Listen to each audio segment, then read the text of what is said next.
ഞാൻ കുട്ടിയെ ചെന്ന് സന്ദർശിച്ചിരുന്നു. വിദ്യാഭ്യാസ ഡയറക്ടറും MLA എന്നോടൊപ്പം ഉണ്ടായിരുന്നു. കുട്ടി കുറേ കാര്യങ്ങൾ എന്നോട് പറഞ്ഞിട്ടുണ്ട്. കുട്ടിക്ക് ഏൽക്കേണ്ടി വന്ന മർദ്ദനത്തെ സംബന്ധിച്ചിടത്തോളം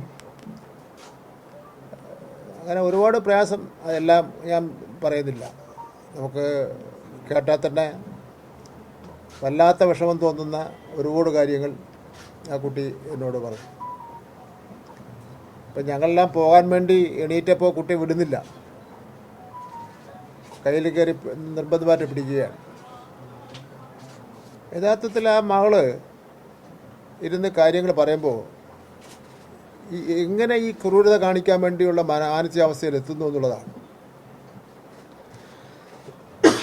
ഇപ്പം യഥാർത്ഥത്തിൽ ഇത് ഞങ്ങളെല്ലാം കൂടെ ഇവിടെ വന്ന് ഈ കാര്യത്തിൽ ഇടപെട്ടില്ലെങ്കിൽ ഇത് ഒരാഴ്ച കഴിയുമ്പോൾ തേഞ്ഞുമാ ഞങ്ങൾ പിന്നെ പോകും. അതങ്ങനെ വിടുന്നതിന് വേണ്ടി കഴിയില്ല. അതുകൊണ്ട് കുട്ടികളുടെ സുരക്ഷ ഉറപ്പാക്കാൻ പുതിയൊരു കർമ്മ പദ്ധതി പൊതുവിദ്യാഭ്യാസ വകുപ്പ് കൊണ്ടുവരികയാണ്. സുരക്ഷാ മിത്രമെന്നാണ് കർമ്മ പദ്ധതിയുടെ പേര്.